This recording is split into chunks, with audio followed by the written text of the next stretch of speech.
সবাইকে মনে করিয়ে দিচ্ছি, আগামীকাল 11 আগস্ট ডক্টর ইউনূস স্যার কিন্তু আসতেছে মালয়েশিয়াতে। ডক্টর ইউনূস স্যারের উদ্দেশ্যে মালয়েশিয়া প্রবাসীদের পক্ষে থেকে আমি দুইটা লাইন বলবো, সবাই একটু শুনে যাবেন, পারলে একটু শেয়ার করে দেবেন। মাননীয় প্রধানমন্ত্রী ডক্টর ইউনূস স্যার, আপনি এই দেশে আসার পরে আবার নতুন করে কলিং খুলবেন, তাতে আমাদের কোনো দুঃখ নাই, কারণ বর্তমান এই দেশীয় লোকের প্রয়োজন আছে। তবে হ্যাঁ, যারা এই দেশে অবৈধ রয়েছে তারা কিন্তু ঘোর কঠিন কালো বিপদে রয়েছে।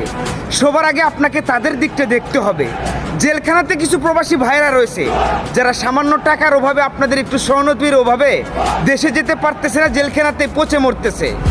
এই প্রবাসীদের দিয়ে যদি দেশের কোনো উপকারে আসে, প্রবাসীরা যদি দেশের জন্য লড়ে থাকে, তবে প্রবাসীদেরকে আপনাদের নিঃস্বার্থভাবে কিছুটা ভালোবাসাও দেখাতে হবে।